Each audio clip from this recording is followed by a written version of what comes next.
Olá pessoal, tô aqui agora para falar para vocês sobre um outro assunto que é unanimidade, que é a compulsão por doce, tá? Muitas pessoas falam isso. Eu tenho compulsão por doce. Primeira coisa é a gente entender se realmente você tem compulsão ou se você ama doce. São coisas diferentes e, consequentemente, são tratadas de forma diferente, tá? Quando a gente ama, adora alguma coisa e entende que você é compulsivo e dependente, fica muito mais fácil você se libertar daquilo do que você entender que simplesmente você adora, mas como tantas outras coisas que a gente adora, a gente pode viver com aquilo ou viver sem aquilo ou ter acesso àquilo de forma esporádica.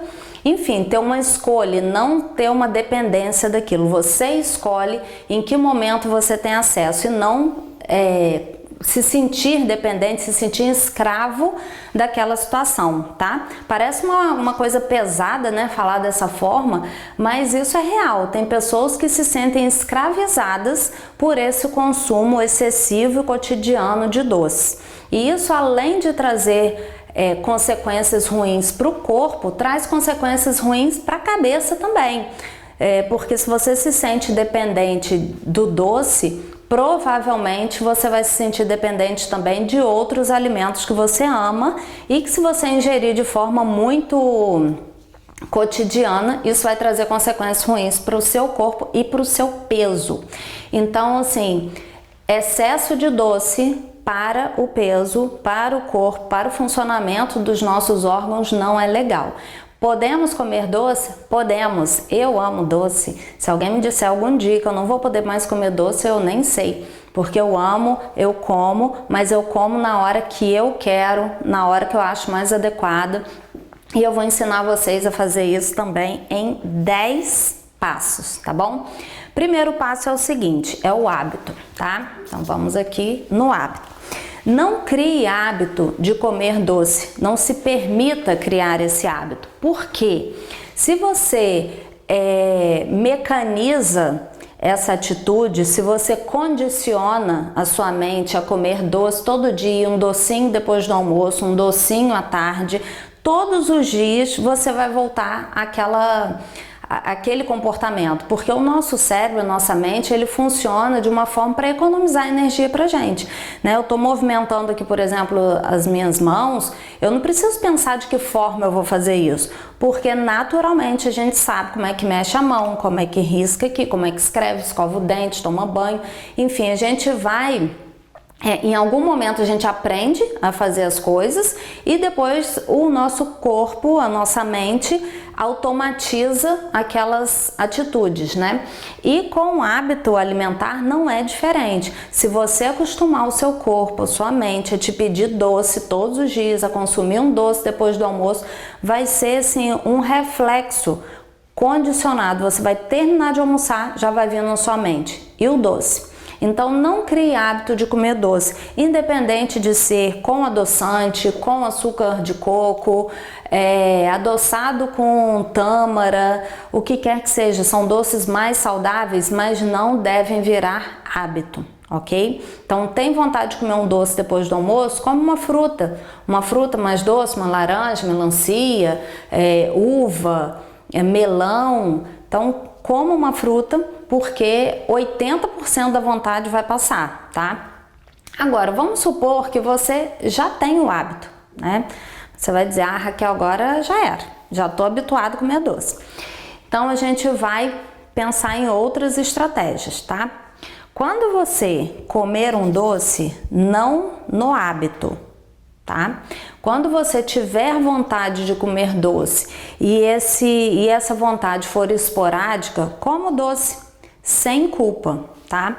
Porque a culpa, ela gera um processo muito danoso para o nosso corpo, que é o seguinte: comi, não devia ter comido, não consigo me livrar disso, comigo nunca dá certo, não tem jeito, eu não consigo ficar sem doce.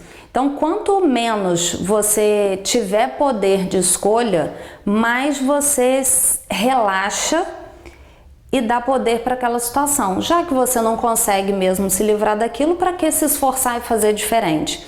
né? A nossa mente entende o que é possível para nós e arranja formas da gente tornar aquilo real, e de outra forma, se você comunica à sua mente que aquilo não vai dar certo, que aquilo não é para você, que não tem jeito, ela vai relaxar e vai continuar te conduzindo daquela forma, tá? Então, comer o doce esporadicamente, come o doce, curte o doce, entende que você pode comer o doce, mas que ele não deve ser habitual, ok?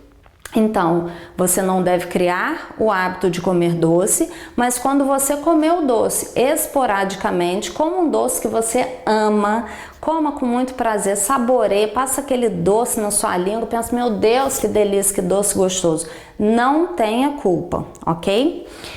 A terceira situação, estados emocionais, né?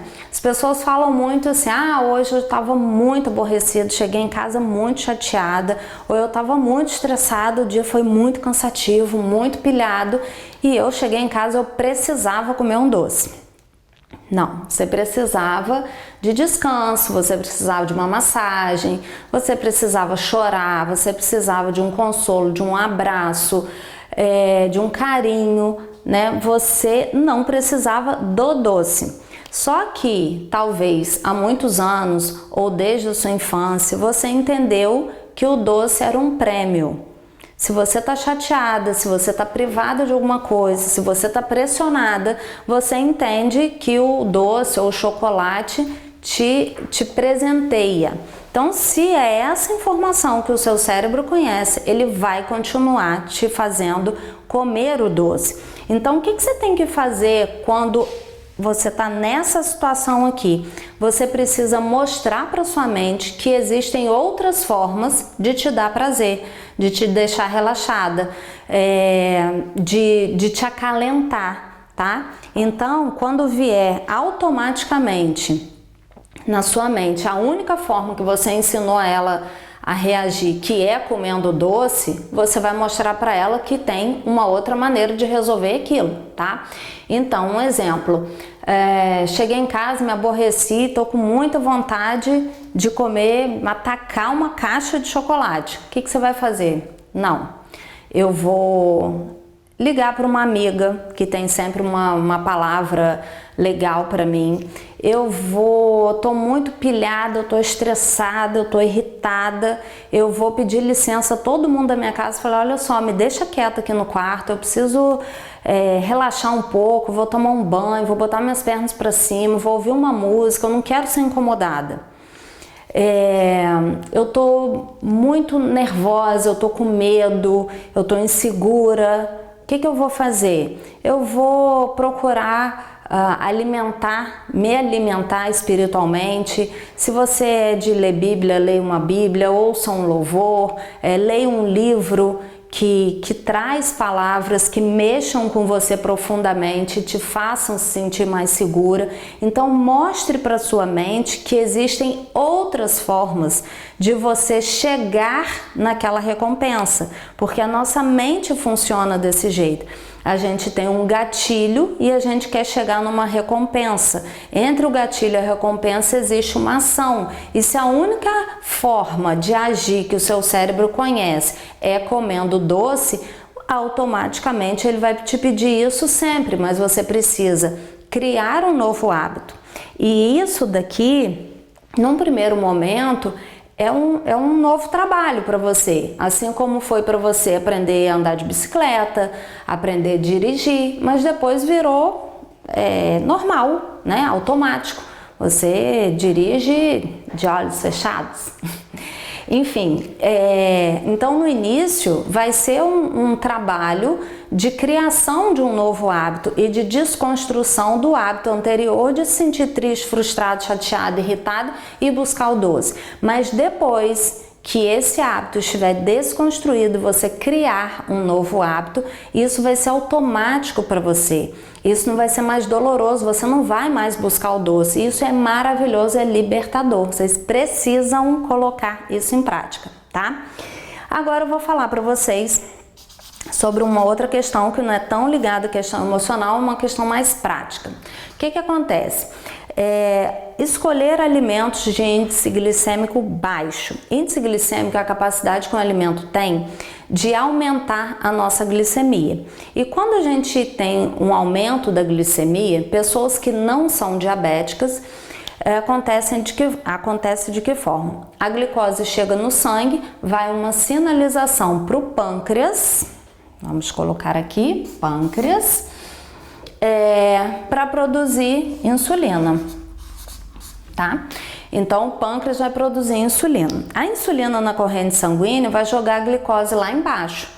Quando a glicose chegar lá embaixo, você vai ter vontade de comer mais doce e aí a glicose vai lá em cima. E aí de novo o pâncreas sinaliza a insulina, o corpo manda um sinal para o pâncreas produzir mais insulina e a insulina joga a glicose lá embaixo de novo.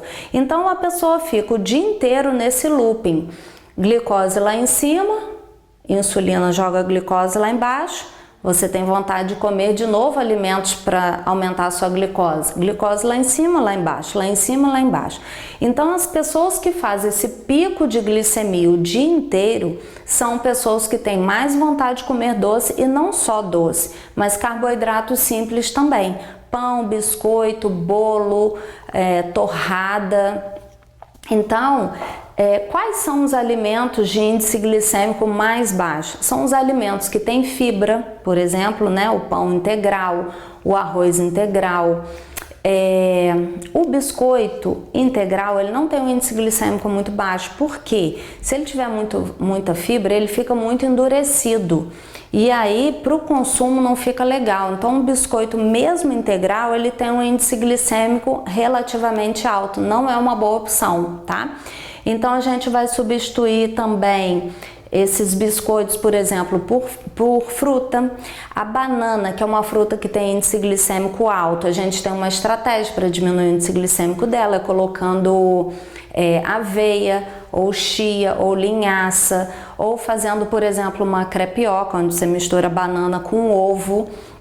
Você pode também colocar óleo de coco na banana, que também diminui o índice glicêmico. Pode usar canela, tá? Anota isso tudo aí, tá bom? Então, formas de diminuir o índice glicêmico da banana.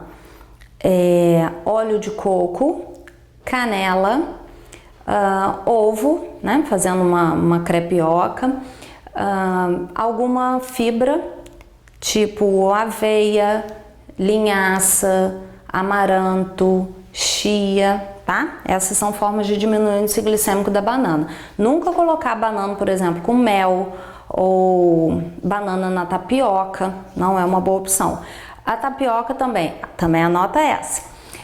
Formas de diminuir o índice glicêmico da tapioca, misturando a farinha da tapioca com chia ou com aveia, ou fazendo a tapioca e comendo com ovo, ou a tapioca com pasta de grão de bico.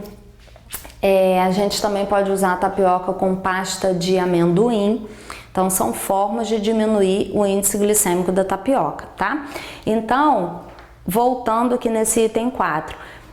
Consumir alimentos de baixo índice glicêmico no decorrer do dia faz com que a vontade de comer doce diminua, porque a pessoa não vai fazer picos de glicemia, nem em cima e nem embaixo, vai manter uma glicemia estável. Então o seu corpo não vai precisar tanto de glicose para te pedir, tá? Então, porque são coisas diferentes. A sua mente te pedir e o seu corpo também te pedir, tá? Então a gente vai usar estratégias em que a mente não te sabota, mas também vai usar estratégias em que o corpo não requer de você o açúcar porque você está alimentando ele de forma errada, tá? Uma outra coisa muito importante, horas sem comer. Muitas vezes a pessoa fala assim, eu poderia até desmembrar aqui, horas sem comer, em falta de carboidratos, tá? Porque eu quis deixar bonitinho aqui com 10. A falta de carboidrato eu entraria aqui no 11º, mas vou desmembrar e falar junto aqui. O que acontece? Quando a gente passa horas sem comer, como o carboidrato, né, a glicose, é a fonte principal de energia para o nosso corpo, se a gente restringe o acesso a essa fonte de energia e principalmente você está trabalhando em alguma coisa assim muito estressante que precisa de muita concentração, computador, lidar com dinheiro, lidar com dados ali, coisas que você não pode errar, que você precisa estar muito focado, tá? É importante você saber que o nosso cérebro demanda mais energia do que o nosso músculo. Então, se você tem uma atividade cotidiana que exige muita concentração, muito foco, que você tem que estar usando muito a sua mente, aquilo vai fazer com que você precise mais ainda do carboidrato do que quando você faz atividade física, né? Às vezes a pessoa pergunta assim, o que eu como antes e depois da atividade física? Mas ela não se preocupa. O que eu como antes e depois de sentar num computador e ficar 5 horas trabalhando numa atividade difícil de ser desenvolvida, né? Deveria ser desse jeito, a preocupação deveria ser nesse caso. Maior, né? Preocupação maior.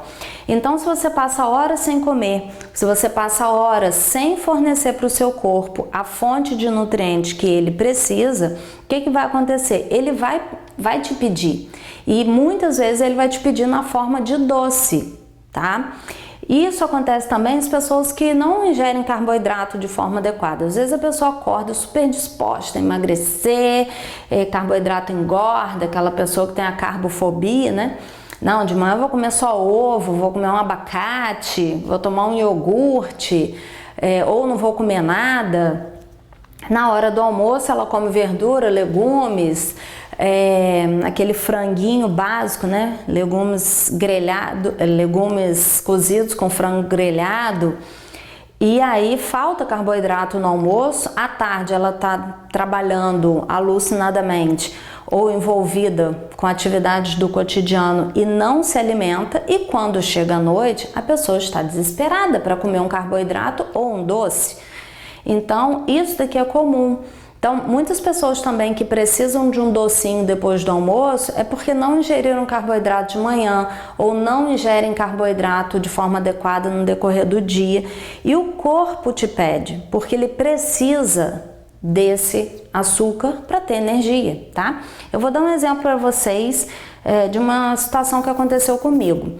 Eu comi uma comida que não me fez bem há um tempo atrás, deve ter um ano mais ou menos, e eu fiquei 3, 4 dias com vários sintomas gastrointestinais, né, sem me alimentar bem, tendo perdas e não repondo, porque eu não estava conseguindo me alimentar bem. Fiquei bem enfraquecida mesmo, sabe? E eu estava no Rio. Quando eu cheguei na minha cidade, em Campos, não tinha nada em casa para comer, até porque eu voltei para minha cidade um ou 2 dias depois do que eu voltaria, porque eu realmente não estava bem. Então, quando eu cheguei a casa, não tinha nada para comer e tal. Eu fui à padaria para comprar algumas coisas para os meus filhos. Quando eu estava no caixa, eu olhei um pão doce. Eu voltei, peguei o pão doce e depois eu peguei uma cocada. Há anos eu não comia pão doce desde que eu era criança, e cocada também tinha bastante tempo que eu não comia. E eu saí da padaria já comendo a cocada, e eu pensava assim, meu Deus, eu vou passar mal de novo, porque eu tô saindo desse quadro e comer cocada. Aquilo estava tão doce na minha boca que eu até comecei a tomar água junto com a cocada, e depois, quando eu acabei a cocada, eu comi o pão doce e eu pensava uma coisa e fazia outra. Falava, isso daqui não vai me fazer bem, mas eu não conseguia parar de comer. Por que eu tô contando essa história? Porque o meu corpo estava precisando tanto de carboidrato, e era um carboidrato simples. Eu precisava de açúcar, precisava de energia rápida, porque eu estava realmente consumida, né? Estava sem as reservas de carboidrato. E eu vim dirigindo 3 horas de viagem, né? Na estrada, você precisa de concentração ali. Então eu realmente cheguei com uma reserva baixa. E o meu corpo estava ávido por aquilo dali. Então isso acontece em menor proporção com muitas pessoas todos os dias.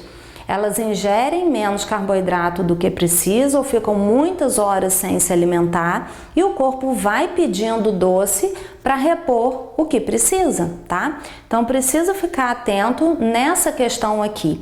Essa é mais uma das estratégias para que você não tenha compulsão por doce e que não seja uma compulsão orgânica. Na verdade, não é nem uma compulsão, é uma compensação do corpo.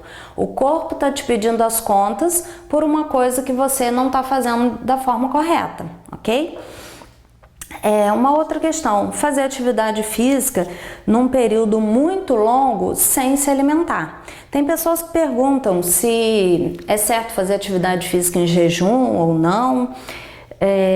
Não existe uma resposta correta para isso, até porque tudo que a gente ensina, tudo que a gente propaga é baseado em estudo científico, né? A gente não cria uma teoria e passa isso adiante, né? Existem estudos que mostram que aquilo que a gente está falando é fidedigno e pode ser aplicado para as pessoas.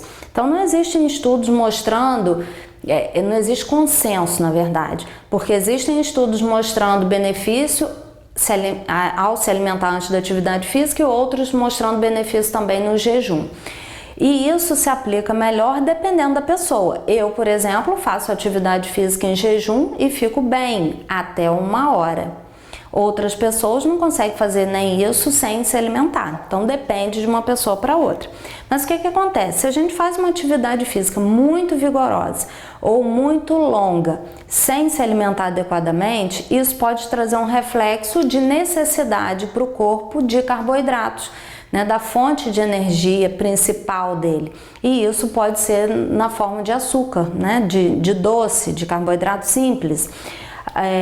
Eu tive um paciente recentemente que me falou isso. Ele entrou no processo de emagrecimento, ele gostou do que estava acontecendo, ele quis fazer de uma forma mais rigorosa do que eu propus. E aí ele me disse algum tempo depois que ele começou a ter vontade de comer doce que antes ele não tinha. Mas por quê? Porque ele fazia muita atividade física, ele restringiu demais a alimentação, e isso ficou incompatível com a quantidade de atividade física que ele fazia e o corpo começou a pedir as contas, tá? Então fica atento, se você faz mais de 1 hora de atividade física ou uma atividade física muito vigorosa, tem que ficar atento à alimentação do dia e talvez antes e depois da atividade física. Isso depende muito, se é de manhã, se é à tarde, se é à noite, se é de manhã às 7 da manhã ou se é às 11, tá? Mas se liga nisso. Começa a prestar atenção. Estou com mais vontade de comer doce depois que eu comecei a fazer atividade física e não me alimentar? Ou isso não tem relação? Quando eu como, eu sinto menos vontade de comer doce? Porque é uma coisa importante, gente. Preste atenção nisso. O nosso corpo responde de formas diferentes aos estímulos, né? Não é porque fulano emagreceu de tal forma ou aplicou determinada estratégia que deu certo com ela que vai dar certo comigo. Então é importante que a gente vá observando o nosso corpo e observar a resposta que ele vai dando de acordo com as estratégias corretas, obviamente, né, que a gente aplica a ele, tá? Agora, uma outra, vou entrar aqui em 3 questões bem práticas para vocês, tá? O óleo de coco é muito legal para ajudar a diminuir a compulsão por doce, tá? Qual é a quantidade adequada de óleo de coco? Até 2 colheres de sopa por dia, tá? Esse óleo de coco, ele pode ser usado em alimentos ou puro. Você pode colocar o óleo de coco numa colher de sopa e tomar, tá? Esse óleo de coco, ele deve ser usado, ele tem um resultado melhor quando ele é usado em horários diferentes, tá? Por exemplo, no meio da manhã, no meio da tarde, ou de manhã cedo e no horário de almoço, ok? Porque o óleo de coco, ele diminui o índice glicêmico das refeições, então como na banana, por exemplo, ou como na tapioca, diminui o índice glicêmico. E também o óleo de coco, ele é um antifúngico, assim como o óleo de orégano, Aliás, assim como o orégano e como a canela. Por quê? Vou falar logo aqui dessas 3 questões, né? O óleo de coco, o orégano e a canela, eles têm uma função, uma ação no corpo de diminuir a quantidade de fungos que a gente tem. Todas as pessoas têm fungo no corpo, porém, existem algumas pessoas que têm uma quantidade maior de fungo. E isso acaba virando um ciclo negativo. Por quê? Quanto mais fungo a gente tem, mais vontade a gente tem de comer doce. E quanto mais doce a gente come, mais a gente alimenta os fungos. E aí fica uma vontade que pode virar um vício, que pode virar uma compulsão, e esse ciclo precisa ser quebrado, tá? Então, o óleo de coco, como eu falei, 2 colheres de sopa por dia. Dia. 2 colheres de sopa por dia, em horários diferentes, tá? Pode ser no alimento ou pode ser puro. E o orégano, de que forma a gente pode usar? Na forma de chá, é bem interessante, tá? O chá de orégano, ele deve ser consumido no máximo 500 ml por dia. E também não é legal a gente consumir o mesmo chá todo dia 500 ml. Segunda, terça, quarta, 1 mês, 3 meses, 6 meses, não. Você pode usar aí o chá de orégano 3 vezes por semana, 500 ml por dia, ou ao invés de 500 ml, 250 ml, 4 a 5 vezes por semana, tá? Então, o orégano, ele pode ser usado, o orégano desidratado, nas preparações, mas o chá tem uma ação mais eficiente. Como que a gente faz esse chá? Para cada xícara, é uma colherzinha de café do orégano desidratado, tá? Você põe o orégano na xícara, ferve a água, joga a água ali na xícara, tampa, deixa mais ou menos de 3 a 5 minutos em infusão, coa e toma, ok? Então, o chá de orégano também ajuda muito a diminuir a compulsão por doce. E uma outra coisa é a canela. A canela a gente pode usar em alimentos, pode usar na banana, pode usar em alguma preparação ou em alguma outra fruta, pode usar no café, pode usar nos chás e pode usar também na água, tá? Vocês podem usar tanto o pó da canela quanto a canela em pau. Bota na água, numa garrafinha de 500 ml de água, por exemplo, e vai tomando no decorrer do dia, tá? Então, recapitulando, o óleo de coco, o orégano e a canela, eles agem como antifúngicos e como redutores do índice glicêmico do alimento. Então, eles vão ajudar o seu corpo a não fazer picos de glicemia e vão ajudar também a resolver uma outra questão, que é a quantidade exagerada de fungo no seu corpo que esteja gerando um desequilíbrio e te pedindo mais doce, ok? E aqui, por último, resolver questões individuais orgânicas, né? Eu não posso orientar vocês de forma individualizada, tratar questões que precisam ser avaliadas de forma clínica, particular, tá? Forma individual.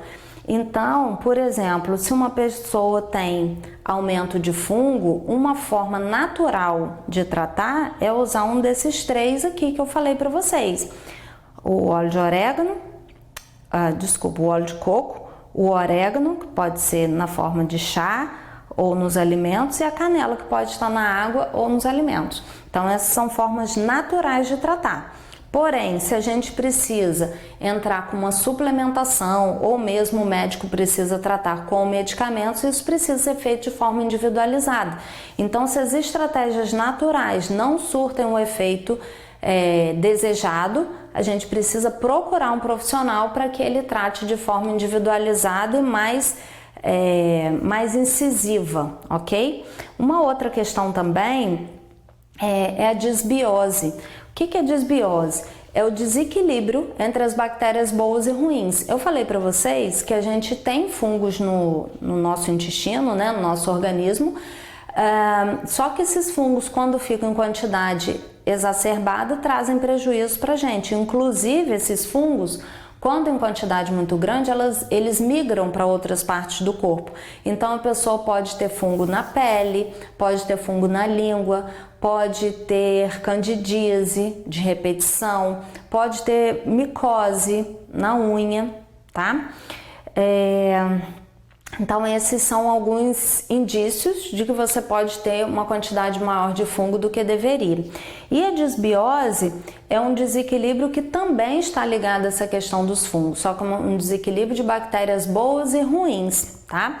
E eu vou ensinar aqui para vocês algumas estratégias para que vocês melhorem esse desequilíbrio, né? Tragam a harmonia para o ambiente intestinal. E esse ambiente intestinal, gente, eu não estou falando sobre fezes, sobre evacuação, sobre função intestinal como as pessoas conhecem. Trazer equilíbrio para o ambiente intestinal significa trazer equilíbrio para a detoxificação, que é a capacidade do nosso corpo de eliminar toxina, trazer equilíbrio para os hormônios, trazer equilíbrio para o metabolismo, tá? Então, de que forma a gente, como é que eu vou dizer? A gente minimiza os efeitos da disbiose ou até corrige completamente. Coisas bem básicas: mastigação, tá? Líquido junto da refeição, fibras. O que acontece? Quando a gente não mastiga bem, come um alimento sem nem prestar atenção, esses alimentos mal mastigados, nessas macromoléculas que vão chegar no intestino, elas alimentam as bactérias ruins. Então, se você se alimenta o dia inteiro e mastiga mal o dia inteiro, pode ser o alimento mais saudável que for. Se ele não for bem mastigado, ao invés de ele te beneficiar, ele pode estar te trazendo prejuízo, porque ele vai aumentar a quantidade de bactérias ruins que tem, gerar um desequilíbrio em todos esses sistemas que eu falei. Líquido junto da refeição é ruim. Algumas pessoas falam assim: líquido junto da comida da barriga, né? Não é que dá barriga, é porque o líquido junto da refeição atrapalha a digestão, porque dilui as enzimas que a gente tem no estômago para digerir o alimento. Se esse alimento não é digerido, ou seja, se ele não é quebrado, ele chega grande no intestino, alimenta as bactérias ruins. E as bactérias ruins muitas vezes produzem gases, e são esses gases que distendem o abdômen, e aí por isso as pessoas falam que líquido junto da comida dá barriga, tá? Então, mastigação adequada, não tomar líquido junto da refeição, no máximo 50 ml de líquido próximo da refeição, mais do que isso, só meia hora antes ou uma hora depois. E uma outra questão são os alimentos ricos em fibras, né? Que são as frutas, as verduras e legumes, o arroz integral, o pão integral, a chia, linhaço, amaranto, a quinoa, tá? Então as fibras, elas alimentam as bactérias boas e fazem com que elas se perpetuem e gerem aquele ambiente saudável ali, ok? Então questões individuais, tanto ligado à disbiose quanto ao aumento de fungos, podem ser tratados de forma natural, mas também é possível que você precise procurar um profissional para tratar isso daí, ok? Só que, mesmo que você precise procurar um profissional, aqui eu já dei várias estratégias para vocês, né? 10 estratégias para que você possa melhorar infinitamente essa compulsão por doce. E é muito legal conduzir dessa forma, porque são coisas muito simples, né, que muitas vezes as pessoas não valorizam, mas quando elas colocam em prática e elas voltam para consulta, muitas vezes elas acham que precisam de um remédio para diminuir aquela compulsão, precisam de um remédio para tratar a ansiedade, e quando elas colocam isso daqui em prática, isso transforma o dia a dia e a forma dela se comportar. Quando eu atendo um paciente a primeira vez, eu costumo anotar ali tudo que eles falam E muitas vezes que eles falam isso, né, eu preciso de um remedinho porque eu tenho muita ansiedade, eu como muito doce, eu acho que eu tenho compulsão, eu anoto isso ali. E quando elas colocam isso em prática, né, porque isso daqui é um comportamento básico, né, às vezes as pessoas ficam preocupadas com a quantidade de proteína, com a quantidade de carboidrato que elas ingerem e esquecem isso daqui. Isso daqui é a base mesmo para todo o resto dar certo. Então, quando elas colocam isso daqui em prática, no segundo encontro eu pergunto, e aí, como é que tá a compulsão por doce? Nossa, melhorou muito, né? E eu falo, tá vendo? Nem precisou de remédio, né?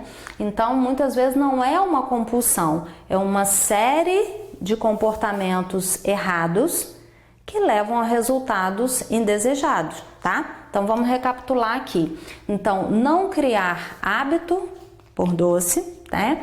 Tem vontade de comer doce, coma uma fruta. Se come doce esporadicamente, coma sem culpa. Esporadicamente, tá, gente? O que é esporadicamente? É 1, 2 vezes na semana, tá? Eu tô falando doce, não tô falando de um chocolatinho meio amargo. Isso daí você pode comer todos os dias se quiser. 1 ou 2 quadradinhos de chocolate com mais de 70% de cacau, mais de 60%, ok? Óbvio que a gente vai olhar ali a lista de ingredientes, procurar um chocolate com melhor qualidade possível. Número 3, né, os estados emocionais, dar comandos diferentes para sua mente, né, não continuar com aquela associação, com aquele comportamento automatizado de tô triste, tô chateada, tô irritada, preciso de um doce. O índice glicêmico das refeições, sempre que você consome alimentos com índice glicêmico alto, você oscila a glicemia e o seu corpo te pede mais doce.